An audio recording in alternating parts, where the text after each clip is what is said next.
ഒരാൾ അബോധാവസ്ഥയിലായി, ബോധക്ഷയം ഉണ്ടായി, കുഴഞ്ഞു വീണു. നമ്മൾ ആദ്യം എല്ലാവരും അറിയേണ്ടതെന്ന് വെച്ചാൽ ആൾക്ക് ജീവനുണ്ടോ ഇല്ലയോ എന്നാണ്. ആൾ മരിച്ചിട്ടുണ്ടോ ഇല്ലയോ എന്നാണ് നമ്മൾ ആദ്യം അറിയേണ്ടത്. അപ്പോൾ നമ്മൾ അവരുടെ സെൻട്രൽ പൾസ് അല്ലെങ്കിൽ കെറോട്ടിഡ് പൾസ് ചെക്ക് ചെയ്തിട്ട് നമ്മൾ നോക്കും പൾസ് ഉണ്ടോ ഇല്ലയോ. പൾസ് ഇല്ലെങ്കിൽ ആ പേഷ്യൻ്റ് കാർഡിയക് അറസ്റ്റിലാണെന്ന് നമ്മൾ സ്ഥിരീകരിക്കും. അങ്ങനെ പൾസ് ഇല്ലാത്ത അവസ്ഥയിൽ നമ്മൾ എത്രയും പെട്ടെന്ന് CPR തുടങ്ങണം എന്നാണ്. ഓക്കെ, അപ്പോൾ CPR തുടങ്ങുമ്പോൾ നമുക്ക് പറഞ്ഞ വ്യക്തി വീട്ടിൽ നിന്ന് കുഴഞ്ഞു വീണതാണെങ്കിൽ അവർ ഹോസ്പിറ്റലിൽ എത്തിക്കുന്നവരെ അവർ CPR കൊടുത്തിട്ട് വേണം ഹോസ്പിറ്റലിൽ എത്തിക്കാൻ. ഒരു 5 മിനിറ്റിൻ്റെ മേലെ നമ്മൾ ബ്രെയിനിലോട്ട്, ഹാർട്ട് ഇടിക്കാത്ത സാഹചര്യത്തിൽ ബ്രെയിനിലോട്ട് ബ്ലഡ് സപ്ലൈ എത്തില്ല.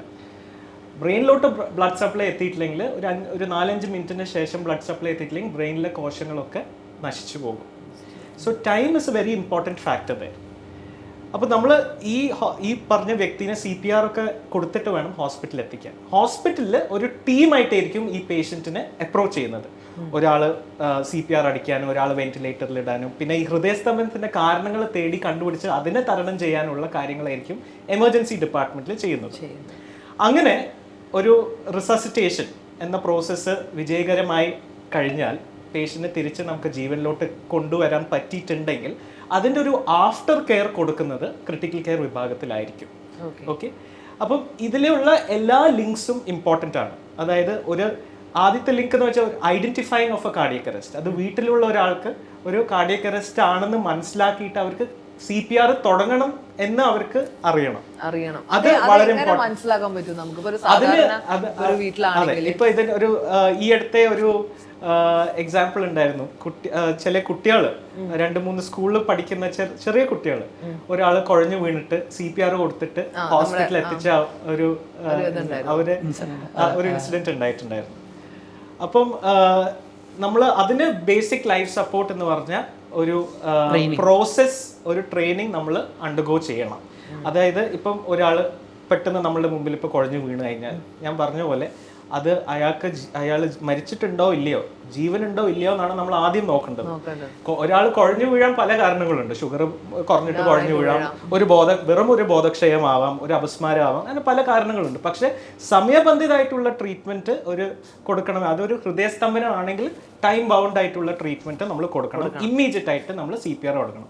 അപ്പോൾ നമ്മൾ ഒരാൾ കുഴഞ്ഞു വീഴുമ്പോൾ ആദ്യം നമ്മൾ ചെക്ക് ചെയ്യുന്നത് ഈ ഇവിടെയുള്ള ഒരു പൾസാണ്. അതെ, ഈ പൾസാണ് ആദ്യം ചെക്ക് ചെയ്യേണ്ടത്. ഇറ്റ്സ് കോൾഡ് കെറോട്ടിഡ് പൾസ് അല്ലെങ്കിൽ സെൻട്രൽ പൾസ്. അതൊരു മിനിമം 5 സെക്കൻഡ് നമ്മൾ ഇവിടെ പാൽപേറ്റ് ചെയ്യണം. ആ ഒരു 10 സെക്കൻഡ് മേലെ നമുക്ക് പൾസ് കിട്ടിയിട്ടില്ലെങ്കിൽ നമ്മൾ എന്തായാലും CPR വീട്ടിൽ തുടങ്ങണം.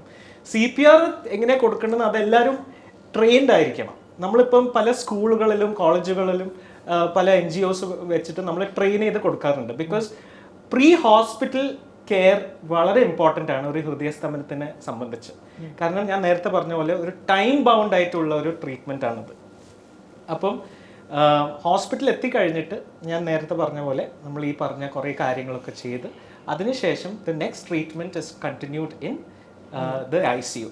അപ്പോൾ ഇതിൽ ഏതെങ്കിലും ഒരു ലിങ്ക് മിസ്സായാൽ ആ പേഷ്യൻറ്റിൻ്റെ ഔട്ട്കമ്മിനെയാണ് എഫക്റ്റ് ചെയ്യുന്നത്. ഇപ്പം ഞാൻ നല്ലോണം CPR ഒക്കെ അടിച്ചിട്ട് വെറും ഒരു ക്രിട്ടിക്കൽ കെയർ വിഭാഗം ഇല്ലാത്തൊരു ICUലോട്ട് പേഷ്യൻ്റ് എത്തിച്ചിട്ടുണ്ടെങ്കിൽ അവിടുത്തുള്ള കെയർ മോശമാണെങ്കിൽ, അവിടെ കെയർ കൊടുക്കാൻ ആൾക്കാരില്ലെങ്കിൽ പിന്നെ നമ്മൾ ഇത്രയും എഫേർട്ട് ഇട്ടിട്ട് കാര്യമില്ല. ഓക്കെ, സോ അതേ സമയത്ത് ഹോസ്പിറ്റലിൽ എത്തുന്നതിന് മുമ്പേ ആൾക്കാർ CPR കൊടുത്തിട്ടില്ലെങ്കിൽ വീണ്ടും ഈ പറഞ്ഞ വ്യക്തിനെ തിരിച്ച് ജീവനിലോട്ട് കിട്ടാനുള്ള സാധ്യതകളും വളരെ കുറവാണ്. So all these links are important for the ultimate survival of our patient. അപ്പൊ അങ്ങനെ ഒരു പേഷ്യന്റ് ഇപ്പൊ അത് കാർഡിയാക് പോസ്റ്റ് കാർഡിയാക് എന്ന് പറയുമ്പോൾ അത് ക്രിട്ടിക്കൽ കെയറിലോട്ട് എത്തുമ്പോൾ അവിടെ നിന്ന് എന്താ ചെയ്യുക? നമ്മൾ ഹാർട്ട് നിന്ന് പോകുമ്പോഴാണ് CPR കൊടുക്കുന്നത്. ഹാർട്ട് നിൽക്കുമ്പോൾ യൂഷ്വലി ഹാർട്ട് ഒരു പമ്പാണ് നമ്മുടെ ശരീരത്തിൽ. അതായത് ഓക്സിജനുള്ള ബ്ലഡിനെ എല്ലാ അവയവങ്ങൾക്കും സർക്കുലേറ്റ് ചെയ്യാൻ വേണ്ടി യൂസ് ചെയ്യുന്ന ഒരു പമ്പാണ് ഹാർട്ട്. അപ്പം ഫസ്റ്റ് ഇപ്പോൾ ഹാർട്ട് നിന്ന് പോയാൽ തന്നെ നമ്മൾ ഫസ്റ്റ് ശരീരത്തിലെ ഓർഗൻ ഡാമേജ് ആവുന്നത് ബ്രെയിൻ ആയിരിക്കും. ബ്രെയിനാണ് ഏറ്റവും കൂടുതൽ ഓക്സിജൻ വേണ്ടത്. ബ്രെയിനിന് അതിൻ്റെ കപ്പാസിറ്റി ലെസ് ദാൻ 5 മിനിറ്റ്സ് കൊണ്ട് തന്നെ ബ്രെയിനിലെ ടിഷ്യൂസിനെല്ലാം ഡാമേജ് വരും. അപ്പോൾ ഈ CPR കൊടുക്കുന്നതിൻ്റെ പ്രൈമറി ഇത് തന്നെ ബ്രെയിനിലേക്കുള്ള ഓക്സിജൻ നിലനിർത്തുക തന്നെയാണ്. അതുകൊണ്ടാണ് CPR എത്രയും ഇമ്പോർട്ടൻസ് പറയാനുള്ള കാരണം നമ്മൾ CPR കൊടുത്ത് കാർഡിയാക് ഫംഗ്ഷൻ വന്നാലും ബ്രെയിൻ ഡാമേജ് ആയി പോകുന്ന ഒരുപാട് രോഗികളെ കണ്ടിട്ടുണ്ട്.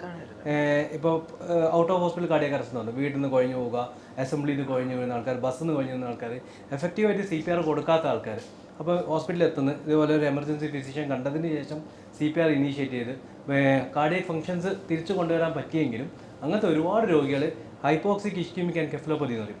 ഓക്സിജൻ കിട്ടാതെ ബ്രെയിനിൻ്റെ കോശങ്ങൾക്ക് ഡാമേജ് വന്ന് മോശമായ നിലയിലേക്ക് എത്തുന്ന ഒരുപാട് രോഗികളെ ഞങ്ങൾ കണ്ടിട്ടുണ്ട്. അപ്പം ഇതൊക്കെ ഒരു ടീം വർക്കിൻ്റെ ഭാഗമായിട്ടാണ് ഇതെല്ലാം പ്രിവെൻറ്റ് ചെയ്യുന്നത്.